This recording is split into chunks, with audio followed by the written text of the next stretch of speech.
সুন্দর আদর মায়া করতেছিলেন আমাকে বাবা, উনি কে? এরকম সুন্দর মানুষ তো আমি আর দেখি নাই। তখন তৈয়ব শাহ রহমতুল্লাহ আলাইকে শাহেনশাহ শ্রীকোটলার আব্বাজান বলেছিলেন, বাবা উনহে তো খাজা থে, জোরে কোন আল্লাহু আকবার।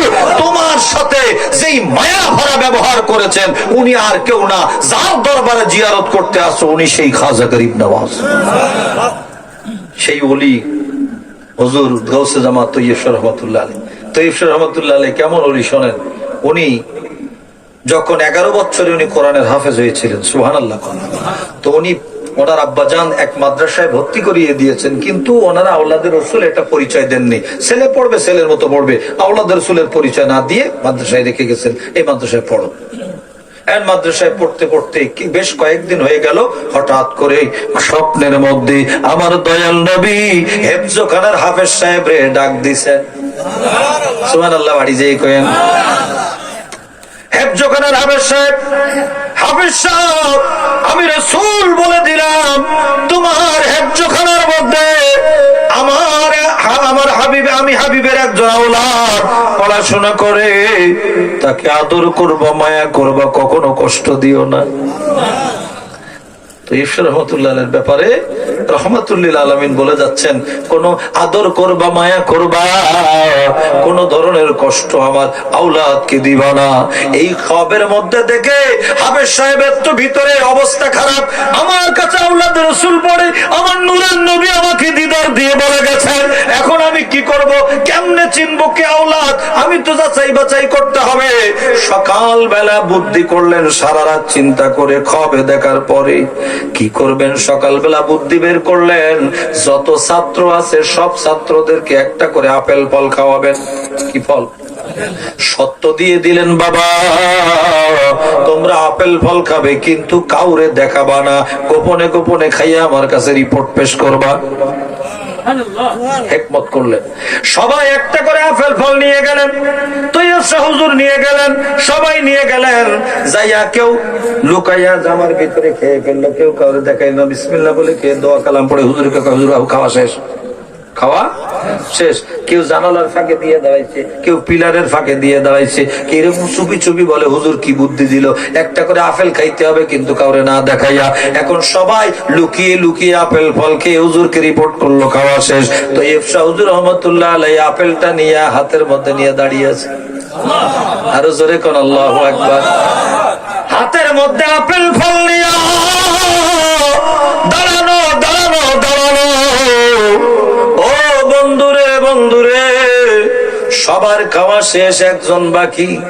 তো এই হুজুর আপেল ফলটা নিয়ে হুজুরের কাছে যেয়ে সারেন্ডার করলেন, আমার দ্বারা খাওয়া সম্ভব না, কারণ আপনি সত্য দিয়েছেন কেউ যেন না দেখে, এজন্য খাইতে পারলাম না। আপনার আপেল আপনি রেখে দেন হুজুর, আমি পারলাম না। আপনার এই সত্য পূরণ করতে কারণটা কি? ও বাবা কারণ কি? বলে কারণ হইল আপনি বলেছেন যদি কেউ না দেখে, কিন্তু আমি চাইয়া দেখি আমার আল্লাহ আমাকে দেখতেছে, আমার নবী আমারে দেখতেছে। আমার আল্লাহ দেখে, আমার নবী দেখে, আমি কেমনে খাবো? আল্লাহ রসুল দেখে ফেলেছেন, তাহলে তো খাওয়া যাবে না। তিনি তৈয়ব শাহ রহমতুল্লাহ জোরে কোন সুবহানাল্লাহ। এই তৈয়ব শাহ রহমতুল্লাহ ওই চট্টগ্রাম জামে আহমদিয়া সুন্নিয়া মাদ্রাসা আছে, আমাদের বড় মাদ্রাসা। এই মাদ্রাসার মধ্যে একবার বড় বড় বড় মহিষ আনা হয়েছিল, একটা পাগলা মহিষ। কি মহিষ? তারে কেউ ধরতে পারে না, ছাড়াইয়া গেছি, জবাই করা তো দূরের কথা, এক মহিষ লইয়া মানুষের মাথা খারাপ। হুজুর খেতে বলছে, হুজুর এত লাফালাফি করতেছে, এক মহিষ কেউ ঠেকাইতে পারে না, জবাই তো দূরের কথা। হুজুর কইলেন চুপ থাক, কিছু কইও না, তোমরা নীরবতা পালন করো। হুজুর আস্তে করে মাদ্রাসায় নামলেন, সবুজ গম্বুজ আছে, সবুজ গম্বুজের নিচে আসলেন, আস্তে আস্তে করে সেই পাগলা মহিষটা ঠান্ডা হয়ে গেল। হুজুরের কাছাকাছি আসলো, হুজুর বললেন এবার নিয়ে আসো, ও তো পাগলামি করছে, আমার হাতে কুরবানি হওয়ার জন্য। কোনো বাধা লাগে নাই, কাউরে ধরা লাগে নাই। হুজুরের হাতে যখন ছুরি, সাথে সাথে মহিষ, পাগলা মহিষ নিজে হুজুরের সামনে শুয়ে পড়েছে। একবারে যেদিকে মাথা দিতে হয় ওই দক্ষিণে মাথাটা দিয়া সুন্দর করে শুয়ে পড়েছে, কোন ধরনের ডিস্টার্ব করে নাই। বড় করে কন্যা সুবহানাল্লাহ।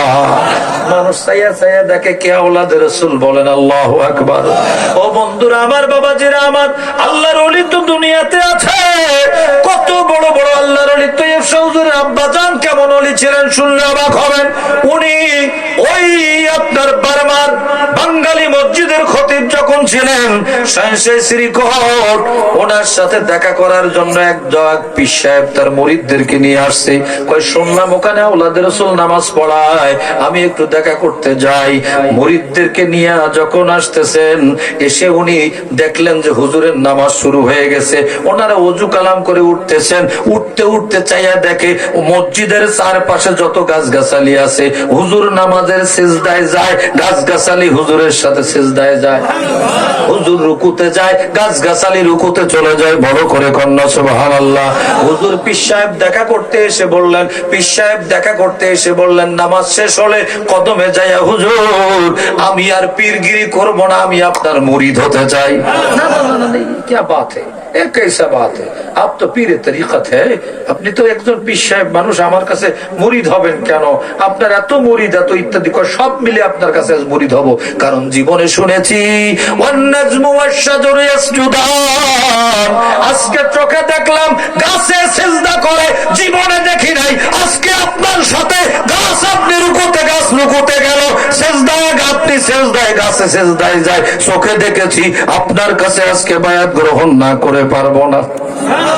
তো হুজুরের আব্বা জান কত বড় ওলি, বেশি লাগবে না, একটা কথা আপনারা শুনে রেখে দেন। বাবা 12:30 বাজে, একটু খেয়াল করে শোনেন আমার আব্বা জানেরা। আমার রহমতের নবী কামলেওয়ালা মায়ের নবী রওজা পাক জিয়ারতে যখন ওনার আব্বা জান জিয়ারত করতে গেলেন, জিয়ারত করতে যাইয়া রহমাতুল লিল আলামিন রওজা শরীফের প্রধান খাদেম ওই সময়ে উনি দৌড়ে এসে বললেন, হুজুর আপনি কি পাকিস্তান শ্রীকোট থেকে এসেছেন? বলে হ্যাঁ। কয় আপনার নাম কি? সৈয়দ আহমদ শাহ শ্রীকুটি আল কাদরি। বলে হ্যাঁ। তাহলে আমি রওজা শরীফের প্রধান খাদেম, অপেক্ষা করতেছি আপনার জন্য, আপনি আমার একটু মুরিদ বানাইয়া দেন। আমি মুরিদ বানাবো? আপনার এই ঘটনাটা কি? হ্যাঁ, আপনি হাবিবের রওজা পাকের খাদেম, আপনার আবার মুরিদ? না, কেন? তখন খাদেম বললেন, আজকে রাতে আমার নবী আমাকে অর্ডার দিয়েছেন, ও আমার খাদেম তোমারে বলে দিলাম, কালকে অমুক টাইমে এই নামের একজন আওলাদ অমুক জায়গা থেকে আমার জিয়ারতে আসবেন, ওই আমার আওলাদের হাতে তুমি বায়াতটা গ্রহণ করে নিও। রওজা শরীফ থেকে দয়াল নবী যাকে বায়াত হওয়ার জন্য খাদেমকে ডেকে আওলাদ রাসূলের দিকে আগাইয়া দিলেন। সেই আওলাদ রাসূল কেমন আওলাদ? বাবারে পীর বাংলাদেশে বহু আছে, মুরিদেও বিড়ি খায়, ফিরিয়েও বিড়ি খায়, আসেনি? আমার ওই ঢাকাতে আদাবর বলে একটা জায়গায় আমার এক পীর সাহেব দাওয়াত দিল, কয় যে হুজুর আপনার নিয়ে মিলাদ শরীফ করবো, আপনি আসবেন। তো আমি সেখানে গেলাম। যাওয়ার পরে মিলাদ শরীফ শেষ, সে খাওয়া মিলাদ শেষ হওয়ার পরে তখন পাশে পীর মুরিদ দুইজন, হুজুর দেখি পকেটের থেকে সিগারেট বের করছে। সিগারেট বের করে ও মুরিদের একটা দিছে, নিজে একটা ধরে। আমার কয় চলেনি। আমার কি কয়? আমি বলি হুজুর এটা আমার চলে না, আমি জায়গা, আমি আর থাকতে পারতেছি না, আমি জায়গা, এই আমার চলে না। বাংলাদেশে আসেনি? এগো জন্য পীরের মুরিদের বদনাম হয়। কথা বলেন, আসল পীর তো চোখে দেখো নাই, আসল পীর দেখো নাই চোখে। তৈয়ব শাহ হুজুর রহমাতুল্লাহ জামানার গাউস, ওনার আব্বাজানকে চট্টগ্রামের ফ্যাক্টরি জুতা বানায়। ওনারা এসে হুজুরকে আসলে শাহেনশাহ শ্রীকোট আব্বাজানকে ওনার কদম মোবারকের মাপের জুতা বানিয়ে দেয়, দিয়ে তৈয়ব শাহ হুজুর রহমাতুল্লাহের জন্য জুতা বানিয়ে দিয়েছে। জুতা বানিয়ে দিয়ে নিয়ে আসছে, কয় হুজুর এটা আপনি একটু পায়ে দিয়ে যদি দেখতেন এই জুতাটার মাপ ঠিক আছে কিনা।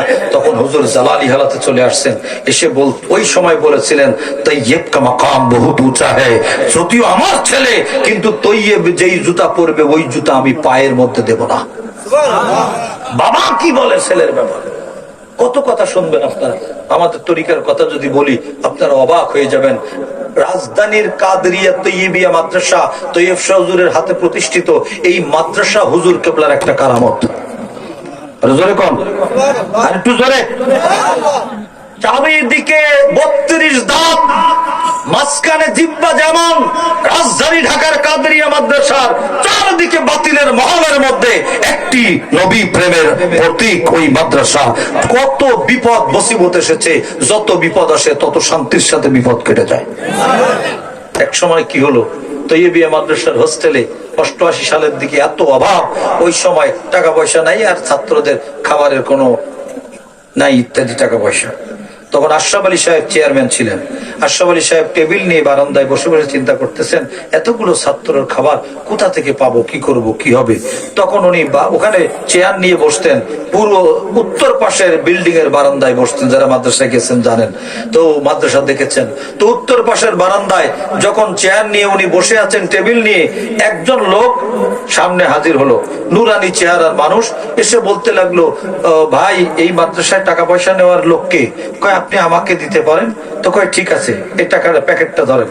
তো প্যাকেটটা ধরছে, আর উনি শুধুমাত্র এই টেবিলের নিচ থেকে 1-2 সেকেন্ড একটু নজর দিয়ে টান দিচ্ছে, রিসিট বের করবে, রিসিট লেখার জন্য 1 সেকেন্ড নিচে নজর দিয়ে সামনে তাকায় দেখে কোন লোক নেই। জোরে কোন আল্লাহু আকবার। টাকার প্যাকেটে এত বড় টাকার অঙ্ক ছিল, 3 মাস বাচ্চাকে খাওয়ানো গেছে। কয় মাস? আর এই দরবারের আমি একটা মাদ্রাসা আমার খেদমতের সুযোগ হয়েছে। যদিও আমি সেটেল ঢাকায়, গাড়ি বাড়ি আল্লাহ এই ঢাকার মধ্যে সবকিছু দিছে, কিন্তু আমার দেশের বাড়ি হলো সাতক্ষীরা। কয়ক্ষীরা? আবেদ আলী, HD মিডিয়া।